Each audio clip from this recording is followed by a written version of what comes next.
Have you ever thought Christians say some weird and sometimes straight up dumb stuff? Hey, I can say that about us because I am a Christian. I've given my life to the Lord. But let's face it, we're weird. We say some crazy stuff sometimes.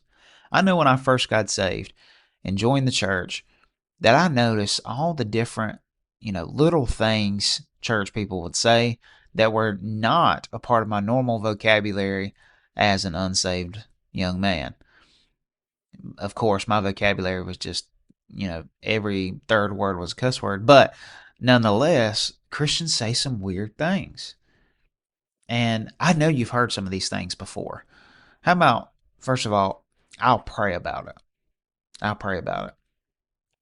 So you go, somebody from the world that you interact with, we interact with people that are not Christian every day, and they come up to you. Maybe you talk to them about your faith, and you're trying to witness to them some, and they share with you some problem going on in their lives, and we say, I'll pray about it. I'll be praying about it. But here's the problem. This is where it gets weird. When we don't take their phone number, we don't find them on social media, right? We have no way of recontacting these random people that we've met and we've told them we'll pray about something. And so there's never an answer to what we're praying about. There's never a, brother, I've been praying about this. Has God helped you in this way? Nothing like, nobody comes back with the answer. Hey, did you pray about it? Yeah. And the Lord said, leave me alone about it.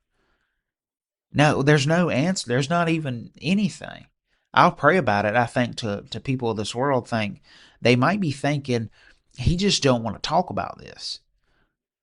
I mean, really, if I'm coming up to you and I'm sharing with you that I just, lost my grandmother, my dog died, I'm giving you all the juice, man. I'm giving you all the bad things that have happened. You say, man, brother or sister, I'm gonna pray about it. I'm just gonna pray about it. What are we praying about? I've already lost it all. Why are we praying? Sometimes people probably think, why are we praying about this? And to them, I'll pray about it is just, I don't want to hear you. I don't want to talk to you no more. But, some of us might be serious saying, Lord, I'm really going to pray for you.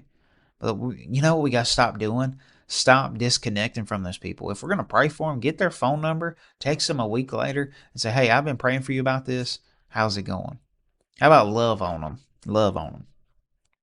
And I don't say any of the people in the South, we don't say love on them. We say love on them. And, it sounds sweet. Somebody might, think. Somebody says, man, I'm really struggling with my brother. We're not doing good right now. Oh, man, just love on them. Just love. It sounds sweet, but it also feels a little invasive.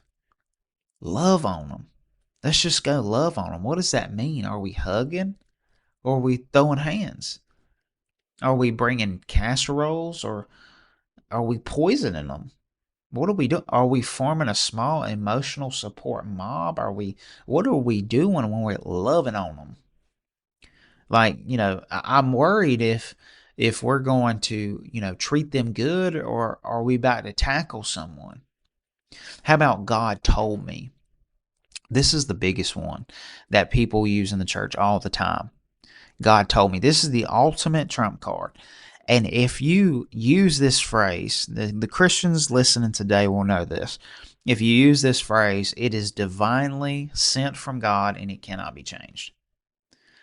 Oh, God told me that I need to go to Hawaii on vacation this year because it's just what God told me. God told me I'm going to do it and I got to do it.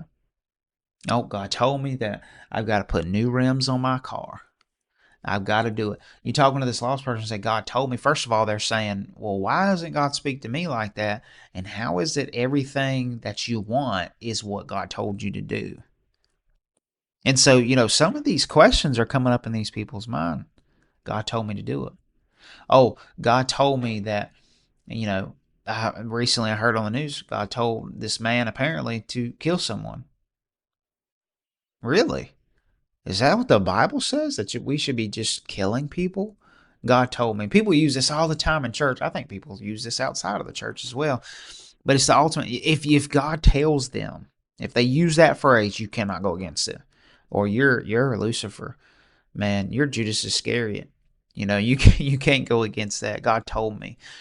How about this? We need to be intentional. That's a new one. That's a new one that's really going around. I mean, new within in the last 5 years, I guess. But church people, we discovered that phrase, and we ain't never gonna let that go. We need to be intentional. Anything we're doing, like, guys, we got to be intentional about this. Let's be intentional. And usually it's used in a good way. We're going to do Sunday school, guys. Let's be intentional about Sunday school, and it's usually aggressively said. Let's be intentional about our coffee drinking. Let's be intentional about how we write in our journals. All right. It's really about, giving focus to things that are important. I get that. But it's everything is being intentional now. We need to be intentional. We need to be intentional about fellowshipping intentionally with intention, intentionally. Why can't we just say, hey, let's go do this for the Lord? Why can't we just say, hey, let's go do this? Let's hang out. Let's help someone. We are being intentional. I don't have to say it. We are being intentional. The other one is guard your heart. You go into church and somebody says, man, just guard your heart. And it's real vague. We get it, right? We're guarding our heart. We're protecting ourselves from evil, from the evil within, without, all that stuff. Blah blah blah. Yeah, but just people, we're just saying it all the time now. Guard your heart. You say you like someone. You tell someone in your church, or maybe you're a teenager and you like this person or that person. A guy comes up and says, "I like this girl." You like somebody. Now, brother, guard your heart. Guard your heart. All right. It's so vague, thrown on everything nowadays. You eat a second donut now, brother. Guard your heart. And at this point, I need a security system because stuff is out of whack and things ain't working. I don't need advice. I need security. Now, another one we use is season. I'm just going through a season, right? And, so I'm going through a season of waiting, of growing with the Lord. I'm in a season of not answering your text messages. I'm in a season of not doing the dishes. And really, at this point, your life sounds like, a series of episodes on Netflix. And people outside the church coming in talking about you're in these seasons, and they might be thinking, you're running a Netflix show. Or they might be thinking you might have watched season 3 of Stranger Things, and I need to figure out, what you know and why you're allowed to watch that season. Then how about That'll Preach? And sometimes we use That'll Preach mid conversation. I'm talking about we're talking to someone and they say something that sounds good. Oh, that'll preach. Yeah, that'll preach, man. That'll preach right there. Mid conversation for no reason. Man, I was late because my tire was flat. Oh, that'll preach. No, it won't, man. That's just, you got to call AAA. Not really a sermon. Anyway, we use that all the time. That'll preach. How about just have faith? That's a good one. Have faith, right? But the problem is the way we use it is we just oversimplify it in everything we give and all the advice. You're like, my car broke down. I lost my job and my dog is judging me. Just have faith, brother. Just have faith. God's going to take care of it. And guess what? And I don't know I'm putting that down because I know I'm a person that believes in living by faith. I know God's going to take care of things. But when we just say that and just oversimplify advice, we really dumb down faith. Just have faith, brother. My tire's on the ground. I've got a job to be at, and I've got a family to feed. But brother, just have faith. Just have faith. Don't do anything about it. This is what they mean. Don't do anything about it. Just let God do it. The Lord can do it. He can send somebody to, pump up your tire, but he can also use yourself to pump up your tire. How about this? The enemy is attacking. Now, we use that on everything. We blame everything on spiritual warfare. You oversleep one time. I mean, you go over, you hit snooze button on your alarm clock and you sleep another hour.